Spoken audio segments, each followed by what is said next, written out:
ప్రార్థన చేసుకుని దేవుని యొక్క వాక్యంలోకి వెళదాం. పరిశుద్ధుడు అయిన మా తండ్రి, మా రాజా, మీకే వందనాలు, స్తుతులు, స్తోత్రాలు ప్రభా. మిమ్మల్ని స్తుతించి ఆరాధించి గణపరుస్తున్నాం. మీకు స్తోత్ర గంటలు కలుగునుగాక. వాక్యం ద్వారా మాతో మాట్లాడండి. లేఖనాలు గ్రహించినట్లు మా మనసులను మీరు తెరవండి. మాకు ఏ మాటలు అవసరమో మీకు బహాటంగా ఎరుగుదురు ప్రభువా. మీరు దయచేసి మాతో మాట్లాడి బలపరచండి. మీ ఆత్మ నడిపింపుకు అప్పగించుకుంటూ యేసు నామంలో ప్రార్థన చేస్తున్నాము తండ్రి. ఆమేన్, ఆమేన్. అందరికీ వందనాలండి. వాక్య ధ్యానంలోకి వెళ్దాం. ఈరోజు వాక్య ధ్యానం కొరకు పరమగీతముల పుస్తకము 5వ అధ్యాయము.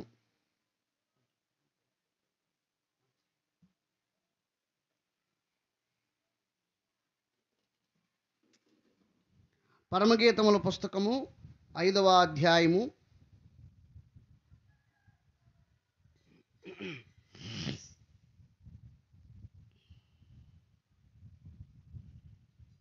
2 నుండి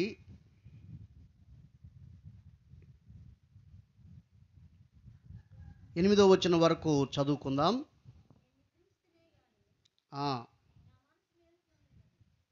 నేను నిద్రించితినే గాని నా మనస్సు మేలుకొని ఉన్నది. నా సహోదరి, నా ప్రియురాల, నా పావురమ, నిష్కలంకురాల,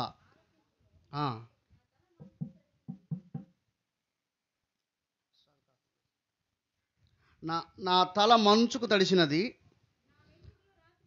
నా వెంట్రుకలు రాత్రి కురియు చినుకులకు తడిసినవి. నాకు తలుపు తీయమనుచు నా ప్రియుడు వాకిలు తట్టుచున్నాడు.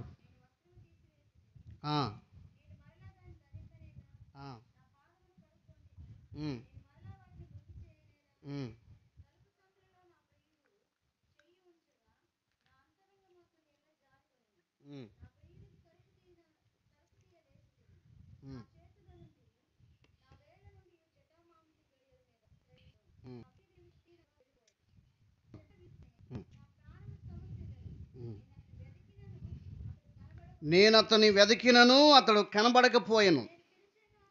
నేను పిలిచినను అతడు పలుకలేదు. పట్టణంలో తిరుగు కావలివారు నాకెదురుపడి నన్ను కొట్టి గాయపరచరి. ప్రాకారం మీద కావలివారు నా పై వస్త్రం దొంగిలించిరి. యెరూషలేము కుమార్తెలారా, నా ప్రియుడు మీకు కనబడిన ఎడల ప్రేమాతిశయం చేత నీ ప్రియురాలు మూర్ఛిల్లెనని మీరు అతనికి తెలియజేయనట్లు నేను మీ చేత ప్రమాణం చేయించుకొందును. స్తోత్రం, హల్లెలూయా. మంచిది. సొలొమోను రాసిన పరమగీతము. పరమగీతము అను పదమునకు అర్థము పరలోక గీతము అని అర్థము. సొలొమోను యవ్వన కాలంలో ఉన్నప్పుడు పరమగీతాల పుస్తకం రాశాడు. నడి వయసుకు వచ్చినప్పుడు సామెతల పుస్తకం రాశాడు. వృద్ధుడైనప్పుడు ప్రసంగి పుస్తకం రాశాడు. తర్వాత ఇవి కాకుండా 1005 కీర్తనలు ఆయన రాశాడు. అయితే కీర్తన పుస్తకాల్లో 2 కీర్తనలు మాత్రమే సొలొమోను కీర్తనలు కనబడతాయి.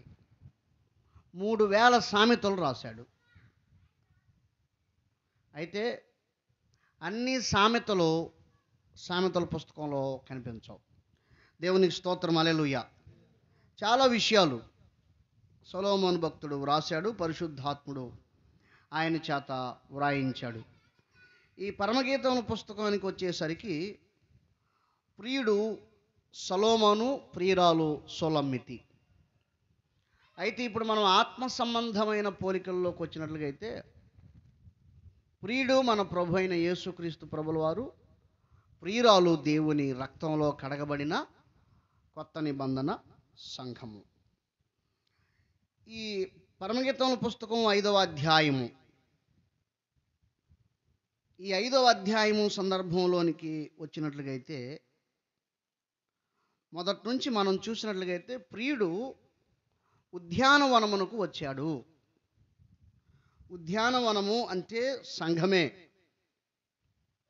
అందుచేత మొదటి వచనంలో ఆయన ప్రాణేశ్వరి అని సంబోధిస్తున్నాడు.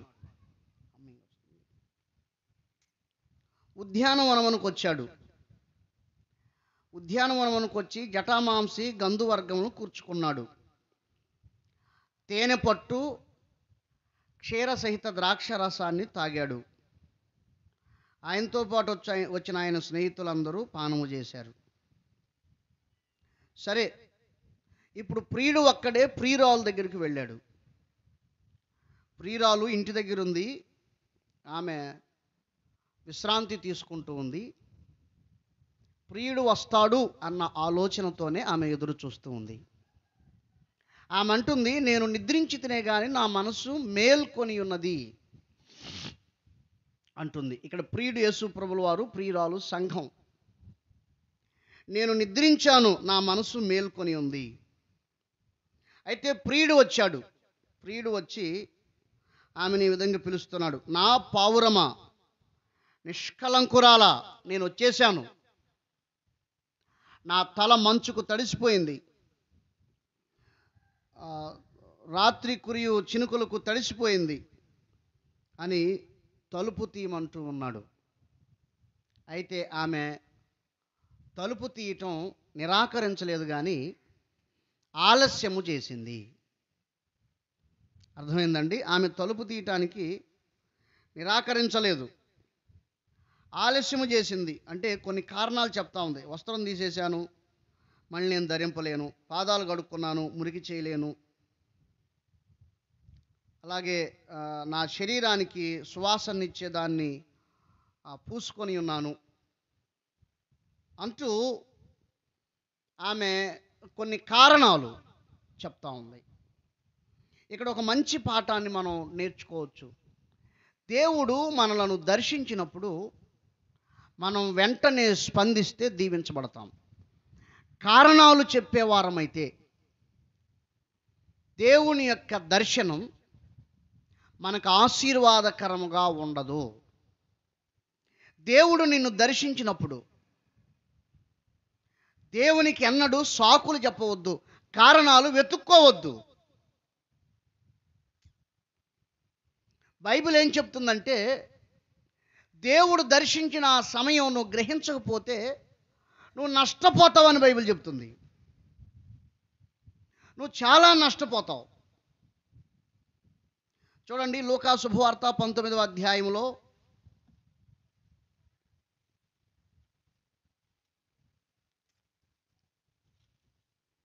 లూకా శుభవార్త 19వ అధ్యాయము 43వ వచనం, కొత్త నిబంధనలో 72వ పేజీ. ప్రభువు నిన్ను దర్శించిన కాలము నీవు ఎరుగకుంటివి గనుక నీ శత్రువులు నీ చుట్టూ గట్టు కట్టి ముట్టడి వేసి అన్ని ప్రక్కలను నిన్ను అరికట్టి నీలోనున్న నీ పిల్లలతో కూడా నిన్ను నేల కలిపేస్తారు. నీలో రాయి మీద రాయి ఉండకుండా పడగొట్టేస్తారు. ఈ మాట గమనించారండి? ప్రభువు దర్శించిన కాలాన్ని మనం గుర్తించకపోతే, గ్రహించకపోతే ఏం జరుగుతుందంటే, శత్రువులు చుట్టూ గట్టుగట్టి ముట్టడి వేసి అరికట్టి కూల్చివేసే పరిస్థితులు సంభవిస్తాయి. ఇటువంటి పరిస్థితులు సంభవింపకుండా దేవుడు నిన్ను ముందుగానే దర్శిస్తా ఉన్నాడు. దేవుడు ముందుగానే జాగ్రత్త చేస్తున్నాడు. ముందుగానే కీడు తప్పించుటకు నీ యొద్దకు వస్తున్నాడు. కానీ దేవుడు నిన్ను దర్శించినప్పుడు నువ్వు సాకులు చెప్తే, ఏదో కారణాలు కల్పించుకుంటూ ఉంటే, ప్రియమైన దేవుని బిడ్డ, ఆ తర్వాత నువ్వు చాలా నష్టపోతావు. చూడండి, ఏబు గ్రంథంలో అద్భుతమైన మాటను చూపిస్తాను. ఏబు గ్రంథము ఎక్కడుంటుంది? ఏబు గ్రంథం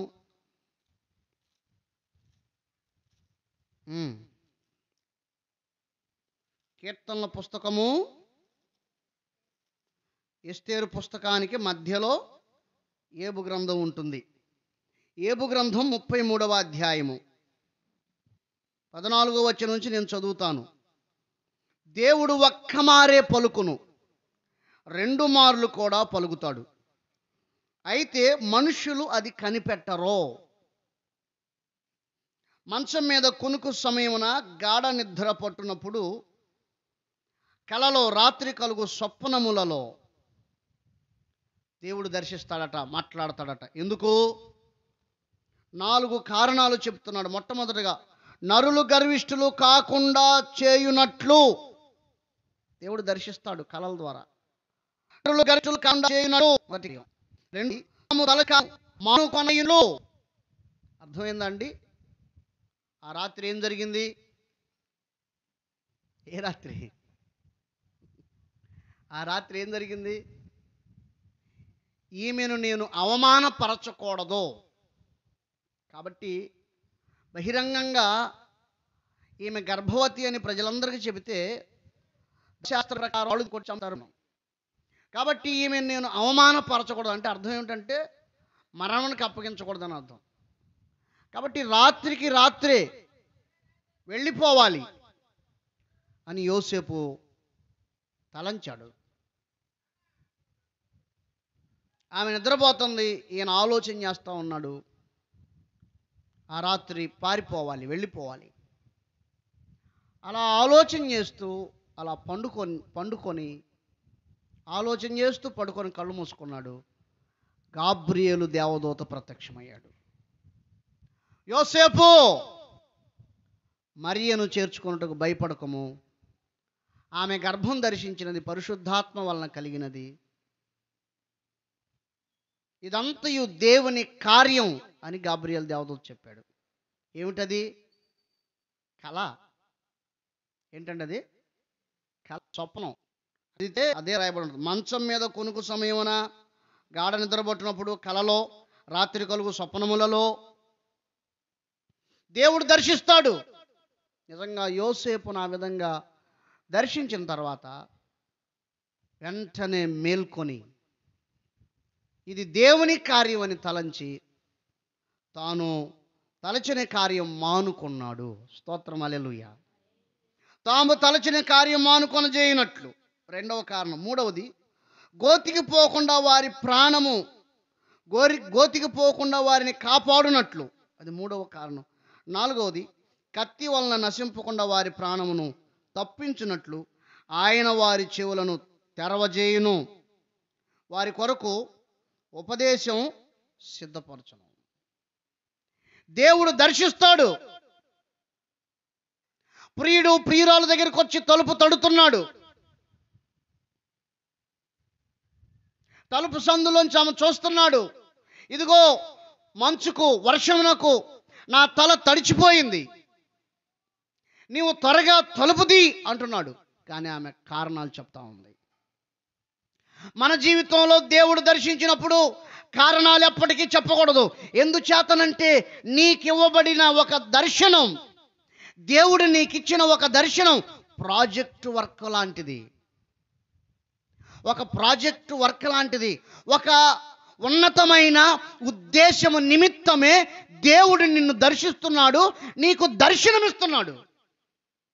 నీవు దాన్ని సులువుగా తీసుకుంటే, తక్కువగా తీసుకుంటే, హీనముగా తీసుకుంటే నువ్వు చాలా నష్టపోతావు. మరియు లూకా శుభవార్తలో రాస్తాడు,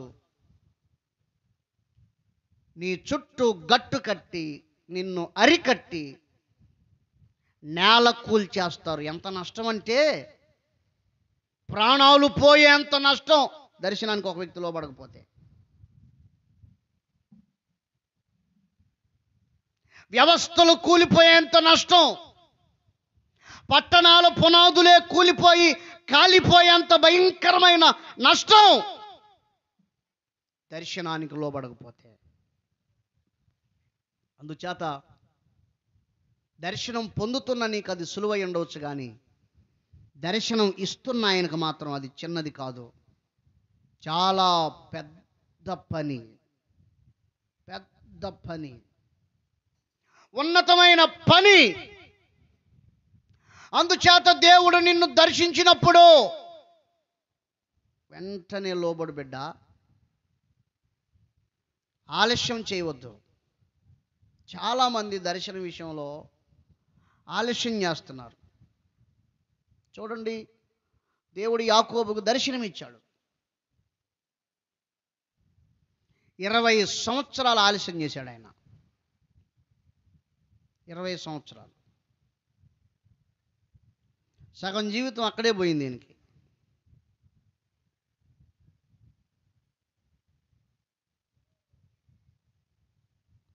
దానికి ప్రతిఫలం ఏంటో తెలుసా? వాగ్దాన దేశంలో కాకుండా ఐగుప్తులో చనిపోవాల్సి వచ్చింది. ఎక్కడండి? వాగ్దాన దేశంలో కాకుండా ఐగుప్తులో చనిపోవాల్సి వచ్చింది. ఎందుచేతనంటే దర్శనమునకు ఆయన సంపూర్ణ విధేయతను చూపించలేదు. దేవుడు దర్శనానికి వెంటనే స్పందించాలని, విధేయతను చూపించాలని కోరుకుంటున్నాడు. ఏ రాహేలును ఆయన ప్రేమించాడో ఆ రాహేలు సంతానమైన యోసేపు ద్వారా దేవుడు ఐగుప్తుకి తీసుకెళ్ళి అక్కడ తన జీవితం ముగించేలా చేశాడు దేవుడు. తన చివరి దినాల్లో నెమ్మది లేదు, ప్రశాంత లేదు. తనది కాని పరదేశమందు తన జీవితాన్ని ముగించుకోవలసి వచ్చింది. ఇది చాలా బాధాకరమైన విషయం. దర్శనమునకు ఈ విధంగా బైబిల్లో దర్శనమునకు లోబడిన వారందరి జీవితాలు పతనమైపోతూ వచ్చాయి, పాడైపోతూ వచ్చాయి, నష్టపోతూ వచ్చాయి. అర్థమయ్యే భాషలో చెప్పాలంటే నాశనమైపోతూ వచ్చాయి. దేవుడు ఈరోజు నీతో మాట్లాడుతున్నాడు, నిన్ను దర్శిస్తున్నాడు. ఆయన నిన్ను దర్శించిన కాలం నీవు ఎరుగకుండా ఉంటే ఈరోజు వెంటనే గ్రహించు. ఇది దర్శన కాలం, దర్శన కాలం. దేవునికి స్తోత్రం, హల్లెలూయా. బైబిల్లో చాలా కాలాలు ఉన్నాయి. వాగ్దాన కాలం, దర్శన కాలం, కృపాకాలం, పరిశుద్ధాత్మ కాలం. చాలా కాలాలు ఉన్నాయి. ఇప్పుడు నేను మాట్లాడుతున్న సందర్భం ప్రియురాలుకు దర్శన కాలం. అయితే ఇక్కడ విచిత్రమైన విషయం ఏంటంటే, దర్శన కాలంలో ఈమె వస్త్రాలు లేకుండా ఉందట. వస్త్రాలంటే ఏమిటి? రక్షణ, నీతి, పరిశుద్ధత, సమాధానం, ఇవన్నీ ఏమీ లేవట. ఆమె ఉంది మళ్ళీ ఇంట్లోనే, లోపలే. కానీ ఆమె వస్త్రహీనురాలుగా ఉంది. సంఘం పరిస్థితి ఏమిటి? ఈ దినములలో దేవుని సంఘం ఎలా ఉంది? విచిత్రమైన విషయం ఏంటంటే, ఆమె అంటుంది,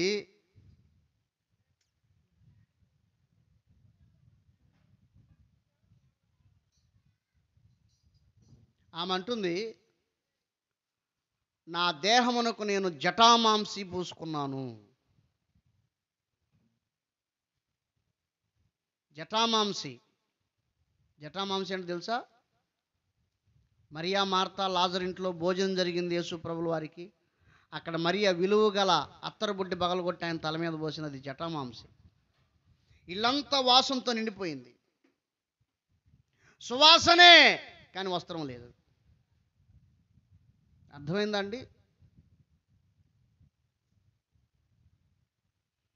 ప్రజలు ఈ లోక సంబంధమైన సువాసనల్లో బ్రతుకుతున్నారు, ఈ లోక సంబంధమైన అంగుల హార్బాటాల్లో బ్రతుకుతున్నారు. కానీ రక్షణ వస్త్రం లేదు, నీతి వస్త్రం లేదు, పరిశుద్ధ వస్త్రం లేదు, సమాధాన వస్త్రం లేదు, ప్రశస్త వస్త్రం లేదు, పెండ్లి వస్త్రం లేదు.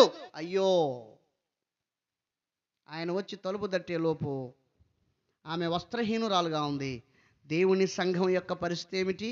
ప్రభు రెండో రాకల్లో వచ్చినప్పుడు ఈ లోక సంబంధమైన సువాసనలో ఆమె పొంగి పొరులతో ఉండొచ్చేమో కానీ దేవుడిచ్చిన రక్షణ, నీతి, పరిశుద్ధత, ప్రశస్త పెండ్లి వస్త్రాలు లేకపోతే పరిస్థితి ఏమిటి అంటే, దేవుడు దర్శనమిస్తున్న ఆ దర్శన కాలంలో నీవు వస్త్రహీనురాలుగా ఉంటే సంగమా, ఆ దర్శనమునకు ఏమాత్రం నీవు యోగ్యురాలవు కావు. ఆ దర్శనం నీ నుంచి తొలగిపోతుంది. ఆ దర్శనం నీ నుండి దూరమైపోతుంది. అర్థమైందా అండి? లూకాసు వార్త 10:30 యెరూషలేములో నుండి యెరికోకు వెళుతున్న ఆ వ్యక్తిని దొంగలు పట్టుకొని ఏం చేశారు చెప్పండి? వస్త్రములు దొంగిలించారు.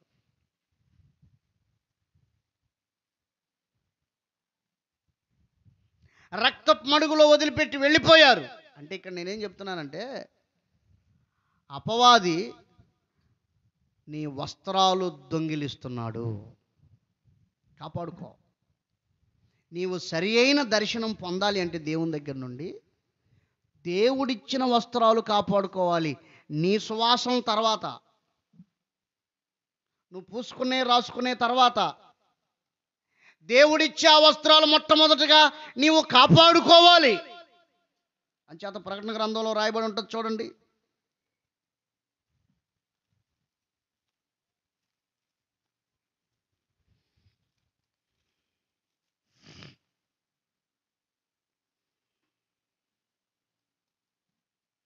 మూడో అధ్యాయం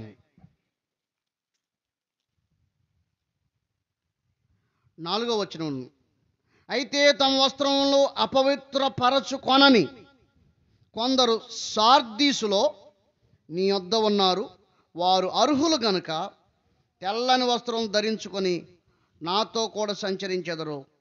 జయించువాడు అలాగున తెల్లని వస్త్రం ధరించుకొనును.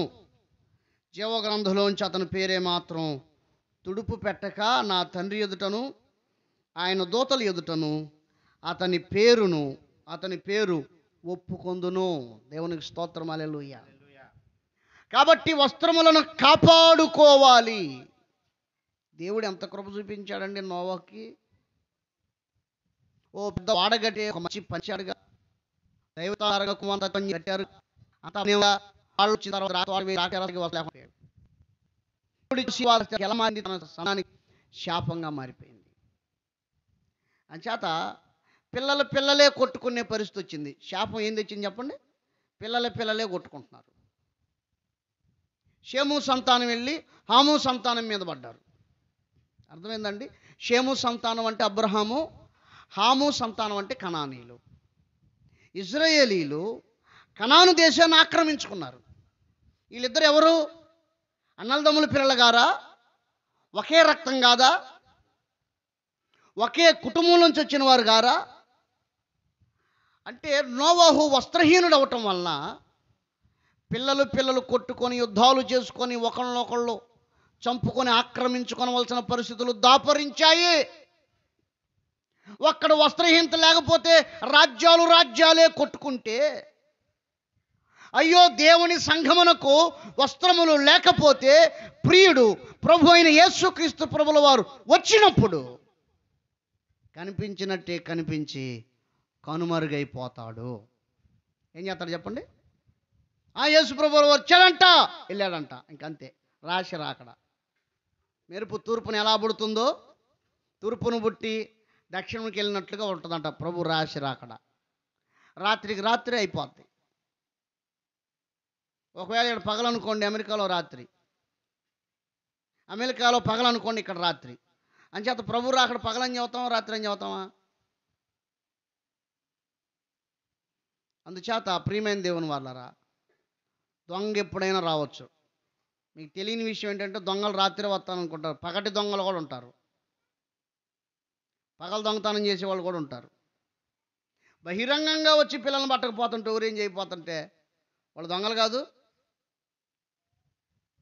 అంచేత ప్రియమైన దేవుని వాళ్ళరా, దొంగ ఎప్పుడు వచ్చునో తెలీదు. ప్రభువు రాకడ కూడా అలాగే ఉంటుంది. అందుచేత ఆయన తలుపు తడుతున్నాడు. ప్రకటన గ్రంథం 3:20 ఇదిగో నేను తలుపు నొద్ద నిలుచుండి తట్టుచున్నాను. ఎవరన్నా స్విండి స్వరం వినిపించలా నేను వచ్చి అతను నేను కలిసి భోజనం ఆయన ఎందుకు తలుపు దాడుతున్నాడు? నీతో కలిసి భోజనం చేయటానికి. దేవునికి స్తోత్రం, హల్లెలూయా.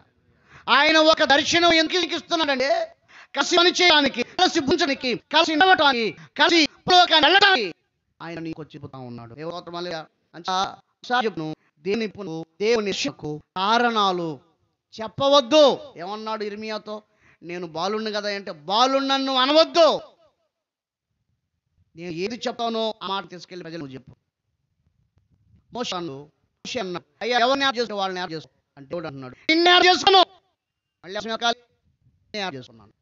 నీవు నా ఏర్పాట్లో, పిలుపులో, ఏర్పాట్లో, ప్రణాళికలో ఉన్నావు. అందుకే ఈ వింతైన దర్శనం నీకు ఇచ్చా. ఈ వింత అనుభవాన్ని నీకు ఇచ్చింది ఎందుకో తెలుసా? నేను నిన్ను ఏర్పాటు చేసుకున్నాను కనుక. నా ఏర్పాట్లో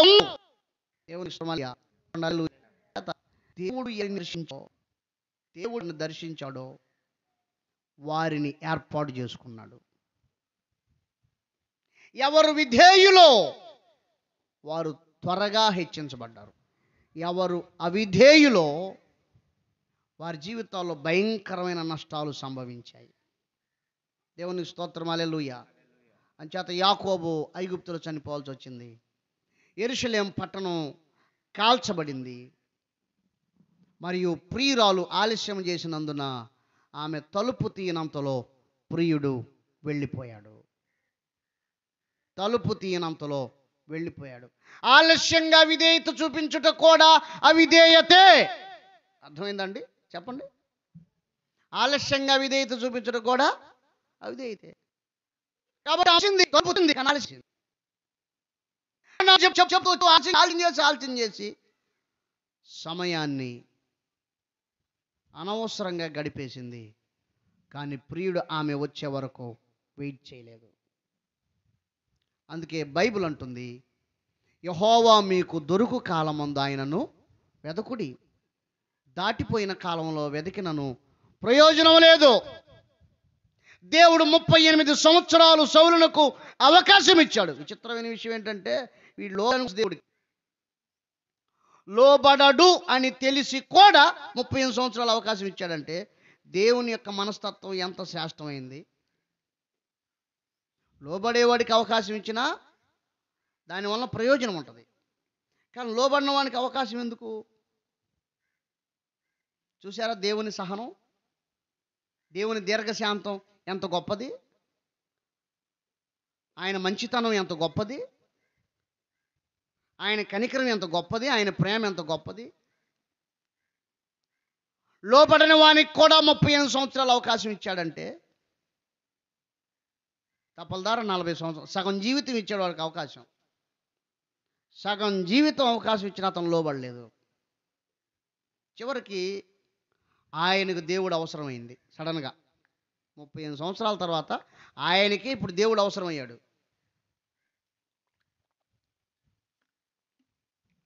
ఆయన ఇప్పుడు దేవుణ్ణి వెతుకుతున్నాడు. ఇప్పుడు దేవుడు దొరకట్లా. దేవుడు దర్శించిన కాలంలో, దొరికిన కాలంలో నువ్వు వెంటనే రియాక్ట్ అయితే, వెంటనే స్పందిస్తే నువ్వు దీవించబడతావు, నీ పరిస్థితులు మార్చబడతాయి. ఇప్పుడు దేవుడు అవసరమైతే దేవుణ్ణి వెతుకుతున్నాడు ఆయన.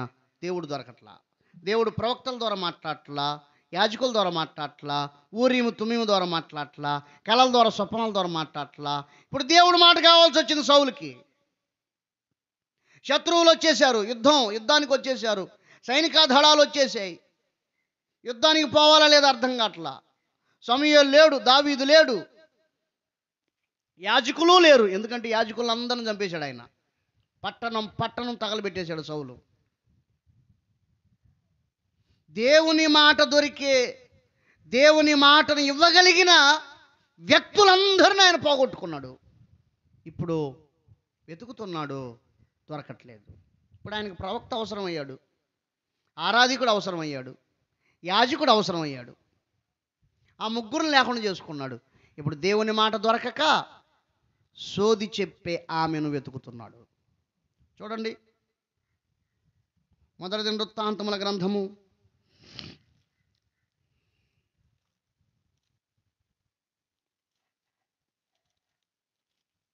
10వ అధ్యాయము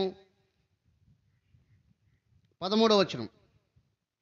ఈ ప్రకారం యెహోవా ఆజ్ఞ గైకొనక ఆయన దృష్టి ఎదుట ద్రోహము చేసినందుకును యెహోవా యొద్ద విచారణ చేయక కర్ణ పిశాచముల యొద్ద విచారణ చేయి దాన్ని వెతికినందుకును సౌలు హతమాయను. విచారణ చేసినందుకు కాదంటండి, విచారణ చేయటానికి సోది చెప్పామని వెదికాడే దానికి దేవుడు హతమయ్యేలా చేశాడు. అందుచేత ఈ మాటలు వినుచున్న వారలారా, దేవుడే వెతుక్కుంటూ వచ్చినప్పుడు ఏమైంది నీ బుద్ధి? దేవుడే ప్రవక్త ద్వారా మాట్లాడినప్పుడు ఏమైంది? దేవుడే దావీదు ద్వారా విడుదల చేసినప్పుడు ఏమైంది? దేవుడే యాజకుల ద్వారా దర్శించినప్పుడు ఏమైంది? అప్పుడు ఎంత నిర్లక్ష్యం చేశావు, ఎంత తిరగబడ్డావు, ఎంత హతమార్చడానికి ప్రయత్నం చేశావు, ఎంతమందిని చంపేశావు. ఇప్పుడు ఈయనే వెతుక్కుంటున్నాడు, దేవుడు దొరకలా, దెయ్యాన్ని వెతుకుతున్నాడు. దేవుడు మరణమునకు అప్పగించాడు. నేనేం చెప్తున్నానంటే, దేవుడు నిన్ను దర్శించినప్పుడు, దేవుడు నీకు దర్శనమిచ్చినప్పుడు నువ్వు వెంటనే లోబడకపోతే, కారణాలు చెబితే, ఆలస్యము చేస్తే, బిడ్డా నువ్వు చాలా నష్టపోతావు, చాలా నష్టపోతావు. చూద్దాం ఇప్పుడు ఏం జరిగింది. పరమగీతముల పుస్తకం 5వ అధ్యాయము. పరమగీతముల పుస్తకం 5వ అధ్యాయము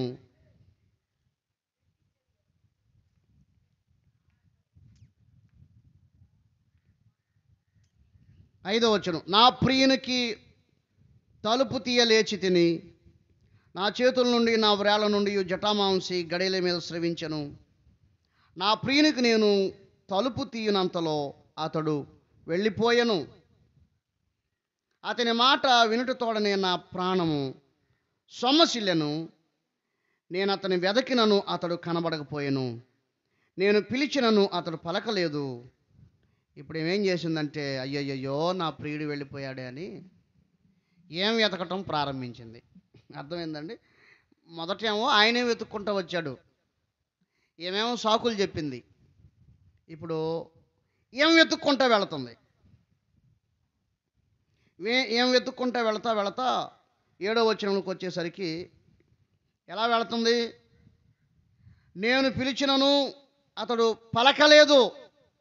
పెద్ద పెద్దగా కేకలేస్తా వెళుతుంది ఈమె. పిలిచినను అతను పలకలేదంటే అర్థం ఏమిటి? కనిపిస్తున్నాడనేగా, కనిపిస్తూ కనుమరుగయ్యాడనేగా అర్థం.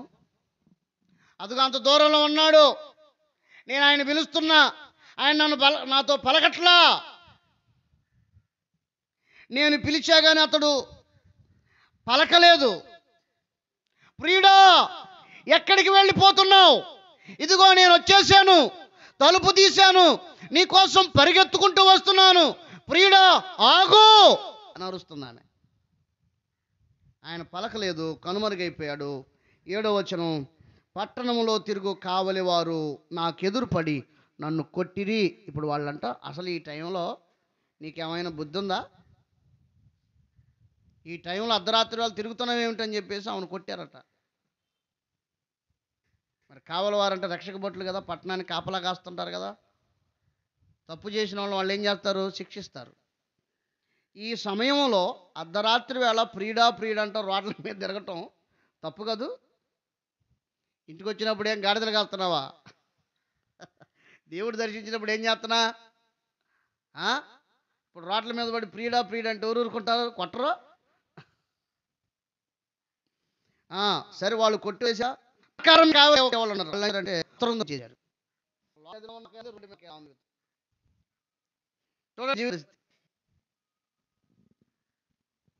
అంచేత ఏమేం చేస్తుందంటే ఇంటికి పరిగెత్తుకుంటూ వచ్చి యెరూషలేములో ఉన్న కుమార్తెలందరిని పిలిచిందట. పిలిచి ఏమంటుందంటే, నా ప్రియుడు మీకు కనపడితే ఆయన గురించిన ప్రేమ చేత నేను మూర్చిల్లిపోతాను అని చెప్పండి, కళ్ళు తిరిగి పడిపోయిందని చెప్పండి, నీ ప్రియురాలు తలుపు తీసేసరికి ఆల్చిపోయిందంట, నువ్వు వెళ్ళిపోయావంట, నిన్ను వెతికి కావలి వాళ్ళు ప్రాకారం మీద ఉన్న వాళ్ళు కొట్టి బట్టలు దొంగిలించేశారు, చివరికి నీ గురించి ఆలోచన చేసి నేను గుర్తు చేసుకొని కళ్ళు తిరిగి పడిపోయిందని చెప్పండి. మీరు చెప్పాలి కాబట్టి మీరు ఖచ్చితంగా చెప్పాలి. మీ చేత నేను ప్రమాణం చేయించుకుంటున్నా అంటే అంటే యెరూషలేము కుమార్తెల చేత ఆమె ప్రమాణం చేయించుకుందంటే ఖచ్చితంగా చెప్పండి, మీరైనా వెతకండి అంటుంది ఆమె. వాళ్ళు అడిగారంట, అమ్మా స్త్రీలలో అధిక సుందరవెగుదానా, వేరు ప్రియుని కన్నా నీ ప్రియుని విశేషం ఏమిటమ్మా అని అడిగారట. అక్కడ ఉంటుంది 9-10 వచనాల్లో, నా ప్రియుడు ధవళవర్ణుడు రత్నవర్ణుడు 10,000 మందిలో అతను గుర్తించవచ్చు. మీరు అంటే పోలికలు చెబుతుంది, గుర్తుపట్టడానికి మళ్ళీ మా దగ్గరికి రమ్మని చెప్పడానికి పోలికలు చెబుతుంది. నా ప్రియుడు ధవళవర్ణుడు రత్నవర్ణుడు 10,000 మందిలో ఆయన ఉన్నా మీరు ఆయన గుర్తుపట్టవచ్చు. ఆయన శిరస్సు అపరంజిలాగా ఉంటుంది. అతని వెంట్రుకలు కాకపక్షం వలె కృష్ణవర్ణములు ఉంటాయి. ఏమండి, అర్థమైందా? ఆయన శిరస్సు ఏమో అపరంజిలాగా ఉంటుంది. ఆయన తలలో వెంట్రుకలు ఉన్నాయి చూసారా, కాకపక్షం వలె కృష్ణవర్ణములు కలిగి ఉంటుంది. అంటే కాకిలాగా, కాకపక్షం అంటే కాకిలాగా, కాకి రెక్కలు ఉంటాయి చూసారా, కాకి ఈకలు ఉంటాయి చూసారా, అలాగా నా ప్రియుని తల వెంట్రుకలు కాకిలాగా నల్లటి వర్ణాలు కలిగి ఉంటాయి అని చెబుతుంది ఆమె. స్తోత్రం హల్లెలూయా. ఇంకా కొన్ని గుర్తులు చెబుతుంది. ఇంకా అంటుంది, అవి నొక్కులుగా కనబడతాయి. అంటే నా ప్రియునిది రింగుల జుట్టు అని చెబుతుంది ఆమె. ఇంకా చెబుతుంది, ఆయన నేత్రాలు ఉంటాయి చూసారా, నదీ తీరములందు కనబడు గువ్వల్లాగా ఉంటాయి ఆయన కళ్ళు. తర్వాత ఆయన నేత్రాలు నదీ తీరములందు కనబడు గువ్వల్లాగా ఉంటాయి. అవి పాలతో కడగబడినట్టుంటాయి. అవి చక్కగా తాచిన రత్నముల వలె ఉంటాయి ఆయన కళ్ళు. తర్వాత అతని చెక్కిళ్ళు పరిమళ పుష్పస్థానములు. అర్థమైందండి? అంటే ఆయన యొక్క బుగ్గలో చెక్కిళ్ళు అంటే అయ్యే కదా. ఆయన చెక్కిళ్ళు ఎలా ఉంటాయి అంటే ఆమె చెబుతుంది, అతని చెక్కిళ్ళు పరిమళ పుష్పస్థానములు, అంటే సువాసననిచ్చే పువ్వుల్లాంటి ఆయన చెక్కిళ్ళు. ప్రియుడు ప్రియురాన్ని ఎలా వర్ణిస్తుందో చూడండి. ఇంకా చెబుతుంది, సుగంధ వృక్షముల చేత శోభిల్లు ఉన్నత భూభాగములు. సుగంధ వృక్షముల చేత అంటే సువాసననిచ్చే చెట్లలాగా, శోభిల్లు అంటే సువాసననిచ్చు ఉన్నతమైన భూభాగంలాగా ఉంటాయి ఆయన చెక్కిళ్ళు. స్తోత్రం హల్లెలూయా. ఆయన పెదవులు, అతని పెదములు పద్మముల వంటివి, అంటే ఆయన పెదాలు పువ్వుల్లాగా ఎర్రగా ఉంటాయి. ద్రవరూపక జటామాంసి వలె పరిమళించును. ద్రవరూపక జటామాంసి అంటే సువాసననిచ్చే తైలం ఉంటుందే, ద్రవం. ఆ ద్రవరూపకమైన సువాసననిచ్చే తైలం వలె ఉంటాయి ఆయన పెదవులు. స్తోత్రం హల్లెలూయా. అతని కరములు తార్షిష రత్నభూషితమైన స్వర్ణగోళం వలె ఉన్నవి. కరములంటే చేతులు. ఆయన కరములంటే చేతులు. ఆయన చేతులట తార్షీషు రత్నభూషితమైన స్వర్ణగోళం వలె ఉన్నవి అంటాడు.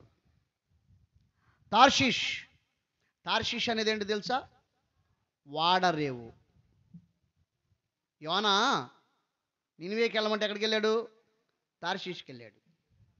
తార్షీషు వాడరేవు. ఆయన చేతులు ఎట్టుంటాయి అంటే తార్షీషు అనే వాడరేవు దగ్గర ఉన్న రత్నభూషితమైన స్వర్ణ గోళం వలె ఉన్నవి. స్తోత్రం హల్లెలూయా. తార్షీషు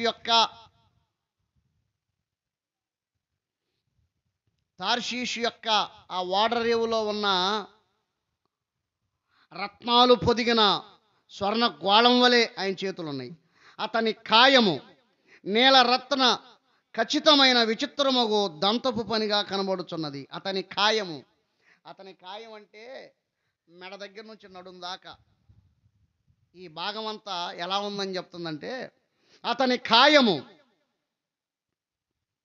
నీలరత్న ఖచ్చితమైన విచిత్రముకు దంతపనిగా కనబడుచున్నది. స్తోత్రం హల్లెలూయా. నీలరత్నం అని తెలుసా? ఆకాశం నీలి రంగుతో ఉంటుంది. నీలరత్నం అంటే నీలం రంగులో ఉన్న రత్నంలాగా ఉంది ఆయన దేహం. స్తోత్రం హల్లెలూయా. నీలి రంగులో ఉన్న రత్నం వలె ఖచ్చితంగా ఉన్న విచిత్రముకు దంతపు పనిగా కనబడుచున్నది. అంటే లోపల పలు వరుస ఎలా ఉంటాయో ఆ దంతాలు వరుసగా క్రమంగా విచిత్రంగా లోపల 32 పళ్ళు వరుస ఎట్టుంటుందో అట్టుంటుంది ఆయన దేహం అంటుంది ఆమె. స్తోత్రం హల్లెలూయా. ఇంకా చూస్తే అతని కాళ్ళు, ప్రియుని యొక్క కాళ్ళు మేలిమి బంగారు మట్ల యందుండు నిలిపిన చలువరాతి స్తంభముల వలె ఉన్నవి. స్తోత్రం హల్లెలూయా. ఆయన కాళ్ళ గురించి చెబుతుంది ఆమె. మేలిమి బంగారు మట్ల యందు నిలిపిన చలువరాతి స్తంభాలు అంటే చలువరాళ్ళు వేసిన చల్లటి రాళ్ళు పరుస్తారు కదా, బండపరుపు రాళ్ళు, చల్లగా వచ్చే చల్లటి వాతావరణం ఆ రాళ్ళ దగ్గర నిలబడిన స్తంభాలను చూసారా? కాళ్ళు ఏమిటి? మేమి రాతి అతడికి లభోను పతతులను శుద్ధము. స్తోత్రం హల్లెలూయా. చివరికి ఆయన నోటి దగ్గరికి వచ్చేసింది ఆమె. అతని నోరు అతి మధురము, అతడు అతి కాంక్షణీయుడు. యెరూషలేము కుమార్తెలారా, ఇతడే నా ప్రియుడు, నా స్నేహితుడు. స్తోత్రం హల్లెలూయా. సో నేను అధ్యాయాన్ని పూర్తి చేశాను అనుకుంటా. దేవునికి మహిమ కలుగును గాక. కాబట్టి ప్రియమైన దేవుని వారలారా, ఇంత వర్ణన ఇస్తూ ఉంది. ఇంకా 6వ అధ్యాయంలోకి వెళ్తే వాళ్ళు ఇంకా అడుగుతున్నారు, వదిలిపెడితే కదూ, స్త్రీలలో అధిక సుందరి ఒకదానా, నీ ప్రియుడు ఎక్కడికి పోయాడు? అతడు ఏ దిక్కుకు తిరిగాడు? మనం పోయి అతని వెతుకుతూ రమ్ము. ఉద్యానవనమునందుటకు నా నేను పరిమళ ఉద్యానికి ఉంటాడు. అక్కడ పద్మములు ఏరుకుంటా ఉంటాడు, పుష్పస్థానాలకు పోయి ఉంటాడు. దేవునికి స్తోత్రం హల్లెలూయా. నేను పద్మంలో మేపుచున్న నా ప్రియుని దానను. చివరికి ఏమంటుంది? నేను ఆ పద్మాల దగ్గర ఉన్నాడే నా ప్రియుడు, అతని దానను. నా సఖి నీవు తీర్స పట్నం వలె సుందరమైన దానవు. స్తోత్రం హల్లెలూయా. ఇక మళ్ళీ ప్రియుడు వర్ణనలు చెప్పుకోలేనివి. ప్రియుడు వర్ణన ఇక్కడ ప్రారంభించి 7వ అధ్యాయం ముగించే వరకు వర్ణిస్తూనే ఉన్నాడు ఆయన. అందుచేత ప్రియురాలు వర్ణనను మనం వర్ణించలేము. ప్రియుడి గురించి మాట్లాడుకోవచ్చు కానీ ప్రియురాలు వర్ణన గురించి మనం మాట్లాడుకోలేము. దేవునికి స్తోత్రం హల్లెలూయా. కాబట్టి నేను ఇక్కడ ఏం చెప్తున్నానంటే, దేవుడు నిన్ను దర్శించినప్పుడు ఆ దర్శనమునకు నీవు వెంటనే విధేయతను చూపిస్తే నీ జీవితంలో నష్టములు సంభవింపవు. చాలామంది జీవితాల్లో నష్టములు కలుగుటకు కారణం ఏమిటంటే, దేవుడిచ్చిన దర్శనమునకు విధేయత చూపించకపోవుటయే. అవిధేయతయే చాలా నష్టములకు కారణం. అవిధేయతయే చాలా నష్టములకు కారణం. అందుచేత ప్రియులారా, బైబిల్ అంటుంది, అవిధేయత వల్లనే కదా వారు చేరుకోలేకపోయారని బైబిల్ చెప్తుంది. చూడండి, హెబ్రీలకు రాసిన పత్రికలో వ్రాయబడి ఉంటుంది, 3వ అధ్యాయము 18వ వచనం, తన విశ్రాంతిలో ప్రవేశింపరని ఎవరిని గురించి ప్రమాణం చేసెను? అవిధేయులైన వారిని గుర్చియే కదా. అర్థమైందండి? ఎవరిని గురించి దేవుడు ప్రమాణం చేశాడు? అసలు వాగ్దానం దేశం తీసుకెళ్తానని ఎవరిని గురించి ప్రమాణం చేశాడు? వారిని గురించే కదా. మళ్ళీ తీసుకెళ్ళను అని మళ్ళీ ప్రమాణం చేశాడు, వారిని గురించే కదా. ఒకరే తీసుకెళ్తానంద ఒకరినే, మళ్ళీ నేను తీసుకెళ్ళనంద కూడా ఒకరినే. ఆ ఒక్కరే ఇజ్రాయేల్ ప్రజలు. ఎవరిని గురించి దేవుడు ప్రమాణం చేస్తున్నాడు? అవిధేయులైన వారిని గురించే కదా. దేవుడు నీకు అంత విలువైన దర్శనం ఎందుకు ఇస్తున్నాడు? నమ్మాడు. నువ్వు విధేయత చూపిస్తావని, లోబడతావని, తన పని నెరవేరుస్తావని, ఆత్మల రక్షణకు కారణమవుతావని, ఆత్మ నింపుదలతో, ఆత్మ ప్రేరణతో ముందుకు వెళతావని, సంపూర్ణ విధేయత ద్వారా దర్శనము నెరవేరుస్తావు. వచ్చాడు వెళ్ళిపోతే అర్హత కాదు. అందుకే ఆయన దాటి వెళ్ళిపోయాడు. సౌలును దేవుడు అందుకే దాటి వెళ్ళిపోయాడు. ప్రియమైన వారలారా, దేవుడు నిన్ను దాటి వెళ్ళక ముందే, తలుపు తడుచుండగానే వెంటనే తలుపు తీ, ఆయనను చేర్చుకో, ఆయన చిత్తమునకు విధేయతను చూపించు. అప్పుడు నీ జీవితం ఆశీర్వాదకరంగా మారుస్తాడు. ఉన్నతమైన దశలోనికి ఆయన చిత్తానుసారంగా నిన్ను హెచ్చిస్తాడు. అపోస్తలుడైన పౌలు అంటాడు, ఆకాశం నుండి కలిగిన దర్శనమునకు నేను అవిధేయుడను కాలేదు. ఆయన వెంటనే విధేయతను చూపించాడు. ఎప్పుడైతే ఆకాశం నుంచి దర్శనం వచ్చిందో ఆ క్షణం మొదలుకొని మరలా అననీయ అనే వ్యక్తి తన యొద్దకు వెళ్ళే వరకు మంచినీళ్ళు తాగలేదు, ఆహారం తీసుకోలేదు. ఎంత గొప్ప విధేయత! ప్రార్థిస్తూనే ఉన్నాడు. దేవుడు అనే వ్యక్తిని పంపించి దృష్టిని మొరపెడుతున్నాడు. తర్వాత దేవుడు వెంటనే వెళ్ళిపోయాడు. కొంచెం కూడా అవిధేయతను చూపించలేదు. దేవుని స్తోత్రం, హల్లెలూయా. దేవుడు ఇటువంటి విధేయతగా చూపిస్తామని నీ తలుపు తడుతున్నాడు. ఒక విజన్, ఒక దర్శనం చెప్పాలంటే ఒక అద్భుతమైన చెప్తున్నా. ఆ పారిశించే దర్శనం ఉంది. దర్శనం 12వ అధ్యాయం చూస్తే ఆకాశం నుంచి ఒక దుప్పటి దింపబడింది. పేతురు మధ్యాహ్నం 12 గంటల టైం సమయంలో ప్రార్థన చేస్తుంటే ఆకాశం నుంచి ఒక దుప్పటి దింపబడింది. ఆ దుప్పటిలో దర్శనం ఉంది. జంతువున్నాయి అంటున్నాడు. దర్శనం అది విప్పుడు దర్శనం. ఆ దర్శించిన తర్వాత ముగ్గురు వచ్చారు. సందేహం చెప్పగా వారితో వెళ్ళమన్నాడు. వాళ్ళతో పాటు వెళితే ఇటలీ అనే ప్రాంతంలో అన్ని జనుల మధ్యలో స్వార్థ చెప్పాడు. వాక్యం ప్రజలు శుద్ధాత్మ చేత పాటు అన్ని జీవులకు మొట్టమొదటి స్వార్థ తీసుకెళ్ళింది దేవుడితో. ఎందుకంటే అన్ని పడదు యూదుల అంటే దర్శనకు కాబట్టి ఈ మాటలు వినుచున్న వారలారా, విధేయతను చూపిస్తూ ఈ విధంగా చెప్పాడు, దేవుడు పక్షపాతి కాదని ఇప్పుడు నేను తెలుసుకున్నాను అన్నాడు. కాబట్టి దేవుడు పరలోకం నుండి ఒక పార్సిల్ పంపిస్తున్నాడు నీకు.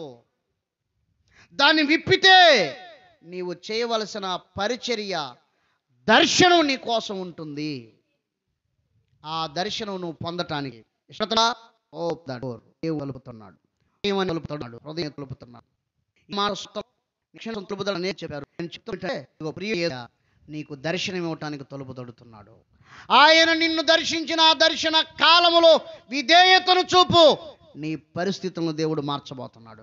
నీ మార్గాలు, దిశలు, ఆలోచనలు, ప్రణాళికలు అన్నీ ఆయన చిత్తానుసారంగా మార్పు చెందబోతా ఉన్నాయి. ఇదిగో ఒక పని నిమిత్తం పంపబోటకే దేవుడు నీ వద్దకు వచ్చాడు. ఇంకా నువ్వు ఆయన ఎతకాల్సిన అవసరం లేదు. ఆలస్యం చేస్తే ఎతకాలా, ఆలస్యం చేస్తే గుర్తులు చెప్పాలా, ఆలస్యం చేస్తే ఉద్యానవనానికి వెళ్ళాలా, ఆలస్యం చేస్తే వాళ్ళని పిలిచి ప్రమాణాలు చేయించాలా, ఈ బాధలన్నీ ఎందుకు? దేవుడు తలుపు తట్టుచుండగానే తలుపు తీ. ఆ దర్శనం నీ జీవితం యొక్క దిశలను మార్చేస్తుంది. నువ్వు సిద్ధంగా ఉన్నావా? పరిశుద్ధాత్ముడు ఆ దర్శనమును నీవు పొందునట్లు ఆ వస్త్రాలు నీకు తిరిగిస్తున్నాడు. నీవు వస్త్రహీనురాలుగా ఉంటే ఇప్పుడు పరిశుద్ధాత్ముడు తిరిగి నీకు వస్త్రాలు ఇస్తూ ఉండగా ఆ వస్త్రాలు ధరించి వెంటనే తలుపుది. వస్త్రం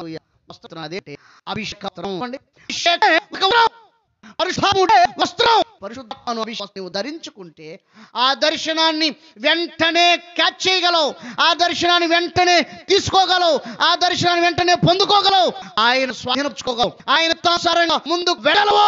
ఆ శుద్ధాత్మను అభిషేకం అలంకృతుడు యేసును దర్శనం కొన్నట్టు శుద్ధాన్ని అభిషేకించాక, పరిశుద్ధాత్మకి నిన్ను తాగాక, ఆ బలం అభిషేకం నిన్ను ఇప్పుడే తాకును గాక, ఆయన బలమైన శక్తి నీ మీదకి ఇప్పుడే దిగివచ్చును గాక. బైబిల్ అంటుంది, ఆయనను పరిశుద్ధాత్మ మీ మీదకి వచ్చినప్పుడు మీరు యేసులో శుద్ధముడు నీ మీదకి వస్తాడు. ఒక శక్తి ఎందుకో, ఒక శకం ఎందుకు, అభిషేకం తీసుకో. ఎందుకంటే ప్రియుని లోపలికి తీసుకెళ్ళగలవు, త్వరగా దర్శనాన్ని పొందుకోగలవు, త్వరగా దర్శనాన్ని నెరవేర్చగలవు. దీని కొరకు పరిశుద్ధాత్ముడు ఒక అభిషేక వస్తువు నీ మీద వచ్చేస్తాడు. చెప్పండి, పరిశుద్ధాత్మ కనపడతాడు. దేవుని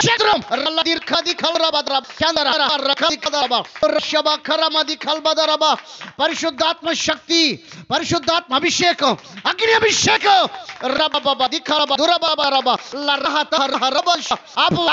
నింపడుతున్న దేవునాచ, నింపబడుతున్న దేవాత్మ,